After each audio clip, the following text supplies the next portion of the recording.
Another week is So here. Hope you guys had another some week. good progress in the last week since we saw you. The Yeah. weeks go by so fast. It's like, what did we even accomplish? So I think it's a good reminder when you see us, you realize it's been another week. Like, what did I do? Yeah, no, that's a good point. And that actually is a good point as we gear into our topic this week, which is Yeah. going to be burnout. I Mhm. think that this is a really powerful topic. I mean, we could literally probably do a whole podcast around Yeah. burnout itself because there's so much good information here. So let's start, Carrie, by identifying what is burnout. Tell Mhm. people what that is because maybe people don't even know and they're actually struggling with it right now. Yeah, that's a good question.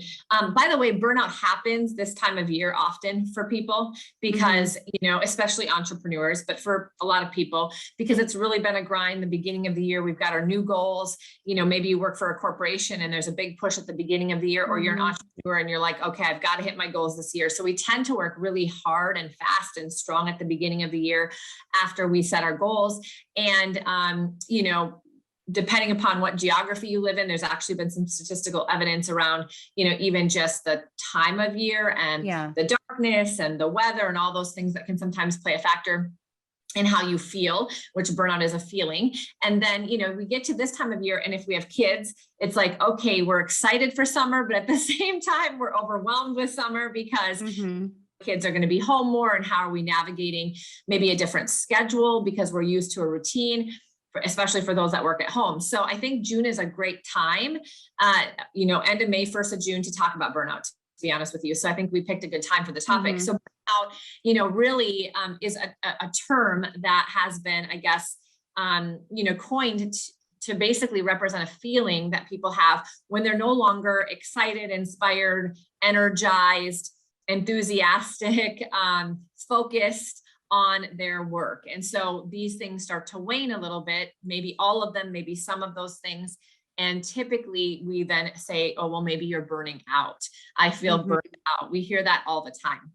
I think Yeah. sometimes people say I'm burnt out, or I feel burnt out, or I think I'm burning out, and it's not really what's happening. I think that they're just trying to articulate a feeling. And sometimes it maybe is burning out. And sometimes people are burning out and they don't even know they are, right? They're thinking Right. something else. So it's kind of an interesting thing. So, in my experience, one of the most common things, Haley, is that people think they're burning out because they're working too many hours. So the Mhm. they say is, I'm burnt out. I'm burning out. I've been working 60 hours a week, 70 hours a week. I'm working too many hours. I'm working weekends, whatever the case may be. That may lead to burnout, but there's actually a lot of evidence that it actually has nothing to do with the amount of time that you're working. It actually has to do with what part of you is doing it. Yeah. Oh, that's really fascinating. So what you're saying is that it's not necessarily how many hours of a week that you're working. Yeah. It's probably what you're focusing on and what you're Mhm. doing during those 60 hours or 80 hours or whatever it is that you're working 40 hours. If you're doing something that doesn't bring you joy or that you really don't like doing, you're more likely to feel the burnout than if Mhm. you're working an excessive amount of hours and you absolutely love what you're doing. That's right. So there are a lot of people that say, man, I could never see myself not working. I work every day. I work 80 hours and I love it. It doesn't even feel like Mhm. work. You hear people say that. And so that's proof that it's not the amount of time you're spending. It's actually what you're doing. It's like, I actually read a book, and I don't even remember what book it is, so I can't quote it, but they were talking about this janitor who woke up every day, went to work, and was like singing and so joyful, and worked all these hours and had to, took on these hours. It was, I think, a janitor of a school. So that he was there for the school day, but then he did all the extra activities. And then they had sports in the evening. And sometimes they had all these things on the weekend, and he was there because he was the only Mhm. janitor. And they were like, don't you just get burnt out, like coming to work and doing the same thing all the time and working all these hours? And he's like, nah, I don't get burnt out. I love what I do. And I think the reality is that many people find themselves either doing things that they don't like to do, that don't bring them joy, that stress them out, that aren't aligned with who they are. And Right. one of the biggest ones is doing things that are not conducive to your natural strengths and behaviors. So if you find yourself being forced to be outgoing and do a bunch of things all day long that just literally wears you down and you're stressed out doing it, of course, you're not going to feel energized and energetic to get up and do it the next day. So I think Right. that part of it is self-awareness. Like what position am I even in? Am I in the right seat on the bus? Do I like what I'm doing? But the last part of it, Haley, is what part of you is doing it. So are you doing it because you have to? Are you Right. doing it because you want to? Are you doing it because you feel fulfilled and you know it matters and you're living out your strengths and your purpose? So that is that's a larger question, because a lot of people just, go into work and, check the box. I did my work. I went to the job because I have to. And quite frankly, you could work 30 hours a week and still be burnt out in that situation. Yeah. So what are the signs of burnout that our audience or listeners should be paying attention to, do you think? So I think that, if you are feeling, if you're feeling uninspired, if you feel like very low energy, if you find yourself procrastinating a ton, if you find yourself in a negative mindset, if you feel a little frustrated, irritable, negative, you're not finding the good and much in what you're doing, it's hard for you, to do that. If you wake up and you have to, force yourself to, to get out of the door, and go to work, and you're counting the minutes, until you get to leave. I mean, those are some of the most obvious ones. I think sometimes people, the less obvious ones might just be very tired, very worn out, high stress levels, maybe not taking care of yourself, because usually people that are feeling stressed, feeling more tired, aren't necessarily Right. probably walking and doing some of the things because they feel so stressed and tired. And then a lot of people eat when they're stressed and tired. By the way, interestingly, when you are tired, when you're physically worn out, and stress actually makes you tired. It actually wears down your body. Yes, Stress it makes does. you feel like you just ran a marathon, even though you didn't move your body at all. So you have to realize that stress actually does make you physically exhausted, that you actually crave food and you're more hungry when you're tired because your chemicals in your brain are off. So one of the number one things that you can do if you're trying to lose weight is get more sleep, which is just an interesting fact that a lot of people don't know. So what I tell people is, if you might be sleeping a lot, but you're still feeling tired and you know what I mean? And you're making poor choices, maybe in your health, that could be a sign that you're just reacting to how you're feeling about your day to day. If you're excited to go to work and you get energy from what you're doing, you still have energy to go for a walk and cook a good meal. But if you're exhausted because you're stressed out, and when I say stressed out, sometimes it doesn't mean like you're stressed out because you've got all this pressure. If you are a more introverted person and you have to go stand in front of people and talk all day, that is actually stress. Right. Or it could be, for me too, I don't ever feel stressed out. For me, I use overwhelm, and I feel like it's because I have so many opportunities. I don't know which direction to go. Like I literally, for me, it's a very visual thing. I Yeah. feel like I have all these doors open or all these paths that are leading me to the same mountain, and I just don't know which one to take. And it becomes very, very overwhelming for me. Yeah. And I feel blessed to have all of the opportunities. I just don't know which Mhm. path to take. And so for me, that could actually lead me to feeling Yes. burnt out. And because the overwhelm, it drains Mhm. you and you Mhm. feel grateful. And like I said, you feel just humbled and excited that you have Yeah. all the opportunities. And so a lot of times for high achievers, I think Yeah. that burnout for us, we don't look at it the same way because we're just constantly Mhm. moving. Like our brain is nonstop. Yeah. So for me, like I said, for other high achievers, it could be insomnia, it could be lack of sleep for Mhm. me. It could be Mhm. very, very vivid dreams. It could be Mhm. I am dreaming about work Yes. consistently. Um, and you just constantly feel like you are on, like you are Mhm. working at this like high level and coming Mhm. down from that. It's almost like your brain releases chemicals. Yeah. You become very addicted to True. that feeling of being on Yes. all the time. And then when Yes. you come down from that high, it's horrible. It really Yeah. is not a good feeling. But Yeah. I'm telling you, having that type of cycle of going really, really high up and then coming down and being addicted to that high, it is Mhm. very unhealthy. And that It is. leads to burnout, at least for me. If anyone else Yeah, is that's experiencing. actually really good. And for entrepreneurs, this might be a really great example, Haley, that you just brought up, because the other part of it that I think people get burnt out is that they don't ever unplug and they Mhm. don't ever just let themselves be off and to unwind. And so even the people that work 60 and 80 hours a week doing what they love, they still find time because they have the energy to Right. do it. But I think they have the piece of it too, because they're just really in their flow and they're enjoying. So they have the piece of being able to unwind and unplug a little bit and know that they're able to get right back into it. So that work-life integration is actually more important than people realize, to be able to just really, on a day-to-day basis, if not at least a weekly basis, find that time Right. where you're not on.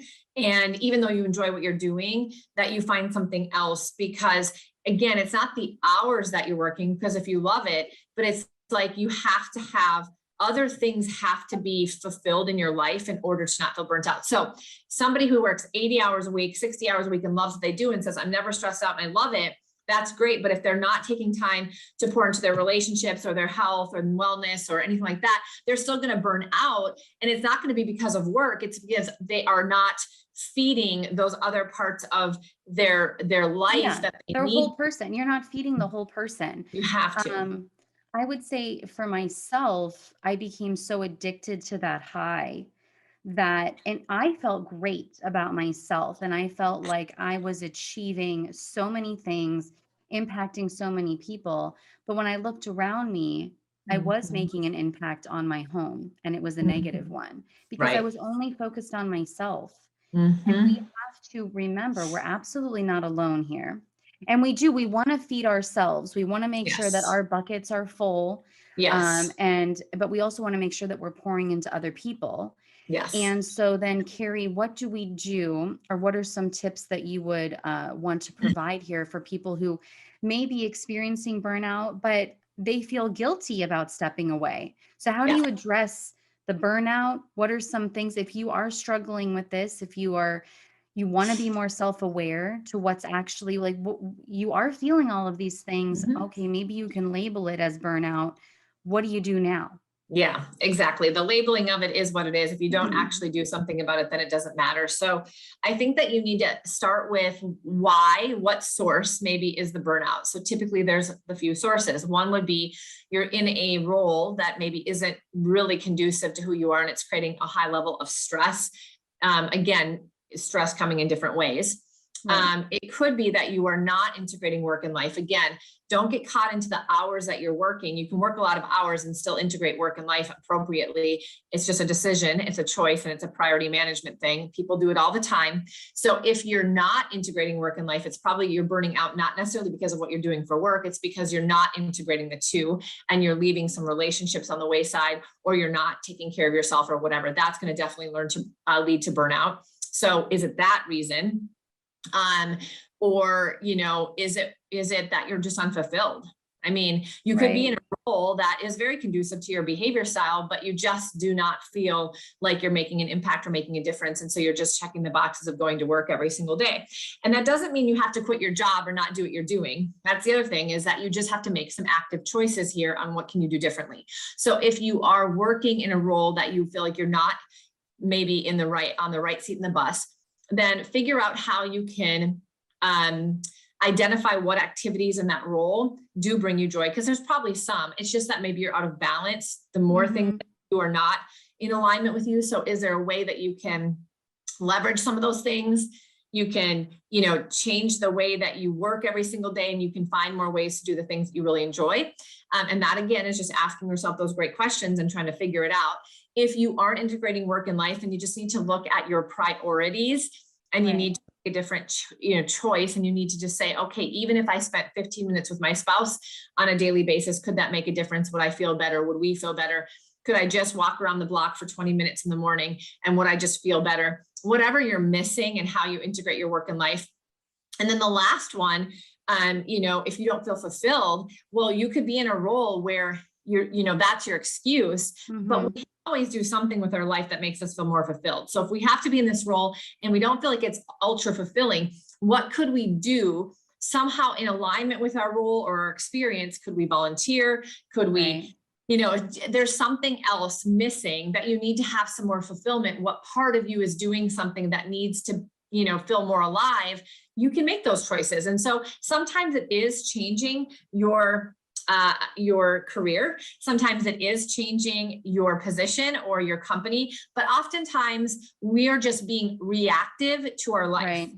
And that doesn't change. If you're unhappy with, your current position, you really need to reevaluate. Is it the position, or is it what you're doing? Is it the people that you're around? Is it that you're not integrating work and life? Yes. If you do not figure these things out now, and you change jobs, or you change partners, or you move, or whatever it is, the change that you make, if you do not resolve what's happening internally for you, what's going to happen is this new change is just going to be a Band-Aid, really. That's right. It's going to come right back around. Absolutely. And you're just bringing the issues that you're struggling with, you're just bringing them along with you wherever you go. So that is why, you and I, we talk about the holistic approach to healing, because it's the whole person. It's healing all of us and identifying what really brings me joy, what doesn't, what's causing me the burnout in this case. If you don't fix it now, then it's just going to continue to follow you along wherever you go. That's right. And the last one I would say is, when you were talking about that high, what I think you're saying, and I think this is maybe a topic for next week if we want it to be. And so think about this, those of you watching, you are not your business. You are not your position that you have in the business or the role that you play. By the way, you're not the role you play in this earth either. A mom, a spouse, you are you as a human being, but too often we actually identify, and that creates a lot of burnout, because guess what?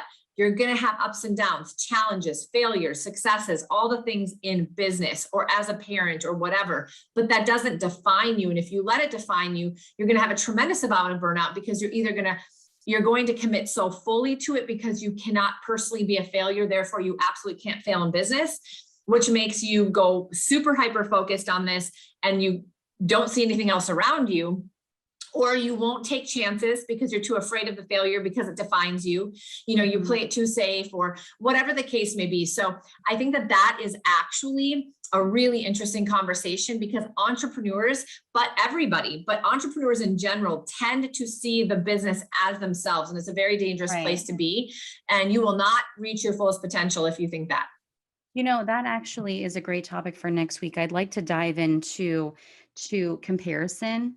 Because I think that that's something that led to my burnout, was my comparison to someone else who was in my role, not even on the same team as me, not even in the same state as me, but I admired her so deeply, and I strived so hard to be the same chief of staff that she was. And I just never felt like I could reach that pinnacle, because she is amazing. But for me, it was just constant comparison. I'll never be as good as she was. And the thing is that we don't have to be. Comparison is 100% the thief of joy.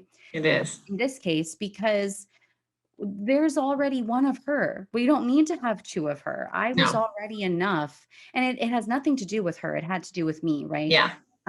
She wasn't doing anything wrong. But we just, and I think even in real estate or whatever business you're in, I mean, how many times do we look at another real estate agent or realtor who's in our market, in our area, in the nation, in the state, and we just say, like, they're doing so well, I'm doing all the same things that they're doing, and yet they seem really happy, and I am really struggling, and I'm doing all of the things right, and yet I'm just not as successful as they are. And I think that we just, it's like we're just continuously spinning our wheels, trying harder and harder. And I think that also leads to burnout. Yeah. So if any of these things you're like, oh, that I hear that, I feel that, then good news. You're now aware. Now you have to just make sure you accept what is reality, and then you can move forward to a change. One small change at a time can make a big difference. But the shift in your mindset is the place that it starts. So Hopefully this was helpful for you if you're feeling a little bit burnt out. And we'll have a good discussion about comparison and the roles we play on this earth, and how the roles that we play are not who we are, because there is a whole bunch of things that lead to challenges for us every single day when we get down that path. Yeah, definitely. Thank you, everyone. This was a great talk, Cari. Thank you. Thank you. I'll see you guys next week.